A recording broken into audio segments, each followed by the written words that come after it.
So this week we're going to be talking about CSV files a little bit more.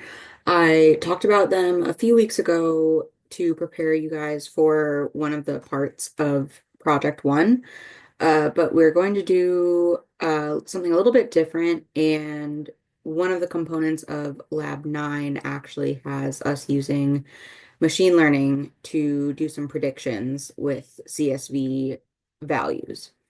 So this first demo is going to just be an overview basically of what we'll be talking about this week in lieu of prepping you for the lab.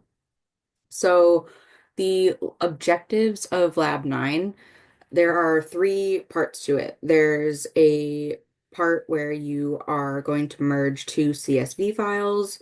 Both have the same number of columns and the same um, headers for the columns. So there are two sales um, CSV files. One is containing sales information from January of this year, and the other is from February of this year. And I just threw them together based off of actually information from uh, my small baking business that I had a couple years ago. Um, so that's why it's all about baking things.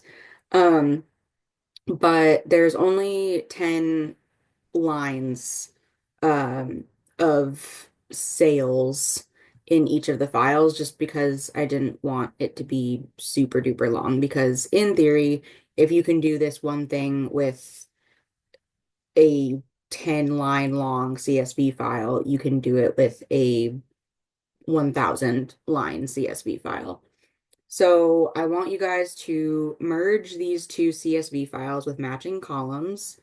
Um, and once you have a merged CSV file, you're going to clean the data by handling any missing or invalid values. So some of the revenues or quantities might be missing from either of the original two CSV files, but you'll be cleaning the merged CSV file. So once those two files have been merged, those missing values will still be present, I guess, or not present, depending how you want to say it. Um, so we will talk about handling that. And then the last part is using machine learning with the scikit-learn module to predict missing or future data points within the data set. So part one, decomposition, we're merging files. The overall task is to merge two CSV files, which I'll be giving to you, sales Jan 25 and sales Feb 25. And the first step is to load the CSV files. And then once you load them, we will merge them. And then the final part is save to a new CSV file, which should be called merged sales.csv. And then part two is cleaning the merged file. So the overall task at hand is clean this merged CSV file called merged sales.csv. First step, we want to fill in any missing quantity values with the column mean.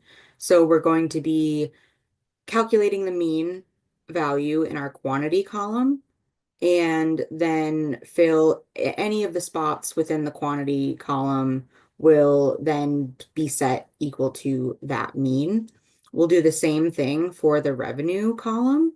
And then lastly, we will remove any rows with missing product values. So we are filling in any missing values for quantity and revenue, but if there's no product name, um, in theory, you could come up with a way to predict what the item is, but we're not going to do that. We're just going to remove rows with any missing product values. Even if the quantity and revenue have been filled in, we don't want to worry about having empty product values. Because, for example, if you're looking back at your records of what is the most commonly sold item from your bakery or business. And the product names are missing, then you can't really do that. So we're just going to take those rows out of the file, and then we'll finally save that cleaned data set to a new CSV called cleaned sales. And part three is that machine learning part where we're going to use machine learning to predict missing data.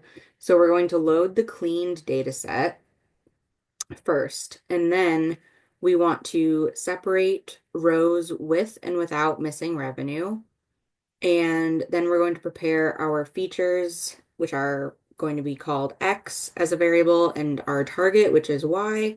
And then we're going to train a linear regression model, which I will talk about that in the next video. This is just a general overview, and hopefully this is helpful for those of you who have some trouble breaking down the labs into smaller bite-sized pieces.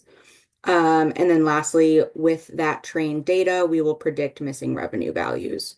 And then once you have the updated data set with those predicted values, then we can save it to predicted sales.csv. And that is an overview of what we'll be covering this week. And the next video will go more in depth into each specific part and the modules and techniques we'll be using to actually do those parts.